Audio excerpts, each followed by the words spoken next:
Dear Governor Roberts, I am a graduate of Yale University. My name is Clifford W. Beers. As I write this letter, I am being held in a despicable place. You know it as the Connecticut State Hospital. Few, if any, prisons in this country provide worse conditions than in these institutions. And I know because I have dedicated the last year and a half of my life deliberately subjecting myself to the inhumane treatment that has unfortunately become the norm.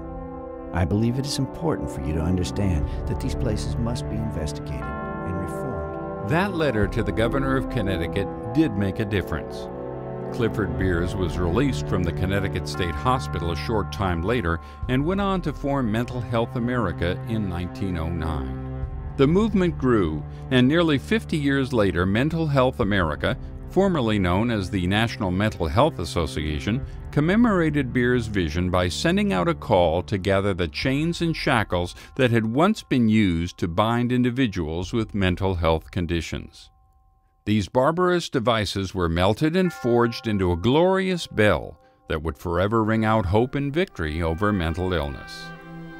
Building on Beers' legacy, Mental Health America joined with national leaders to create a new era of action on mental health. I have sent to the Congress today a series of proposals to help fight mental illness. I am hopeful that beginning today, this country will move with a great national effort in this field so vital to the welfare of our citizens. It was having people in leadership positions that were not afraid to speak up, like the Carters.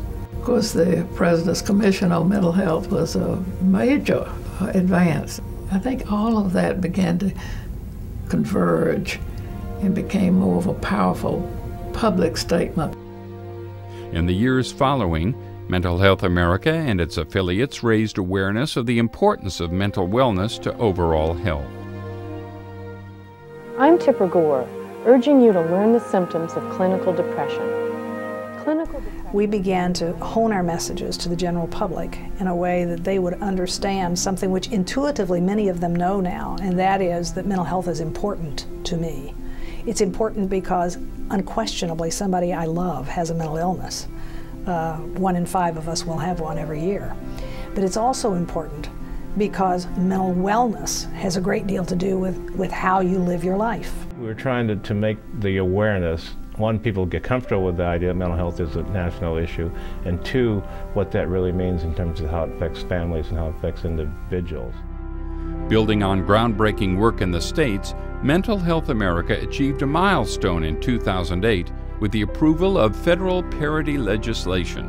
Having mental health parity is what it's all about, and that's telling your employee in terms of company policy that we care about mental health issues because we will give you the same scope of coverage we give you if you have any other problem, whether it's cancer, diabetes, if you have a stroke, whatever it is. So all across the spectrum, on a public health framework, our constituency is 100% of the people in America today.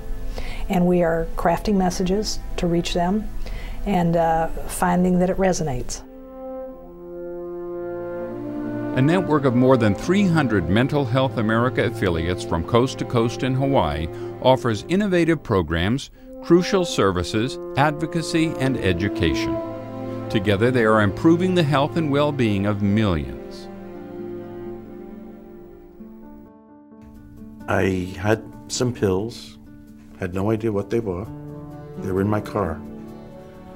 I took them down and I went on the dock. And I was trying to figure out how to jump in. The thoughts were, you can't make it, you're going to starve, and you're going to be on the street. And this is from a man who owned a Bentley. Mental Health America has made a huge difference just in my own life and being able to talk about my story. I did have postpartum depression after the birth of each child.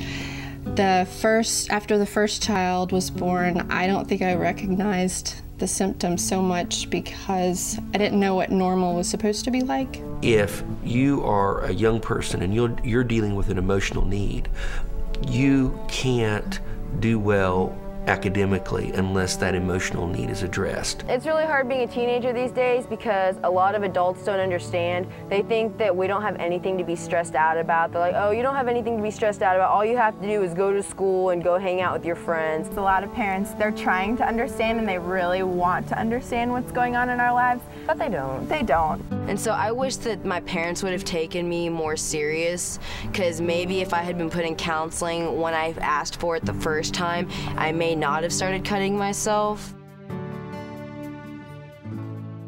The change in people's life is profound when you focus on what's right rather than what's wrong. Where's the hope rather than where's the fault? We are absolutely insistent that your mental illness does not define you, that you have a life which you can recapture. And I think that's what Clifford Beers is about, was recapturing a life that he had at one level lost, but he knew he could find it again. I hope that we will incorporate mental wellness into wellness in a seamless way so that people will not remember when it was any other way. The one thing that's been constant through the evolution of the organization, as I know it, is that commitment to health and wellness.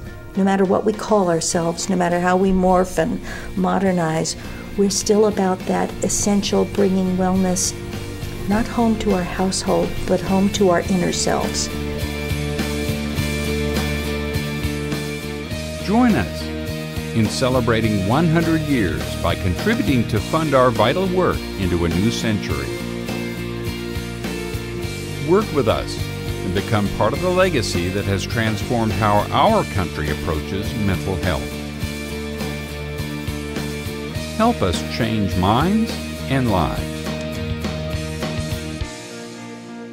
We are the voices of Mental Health America, and together, we're bringing wellness home.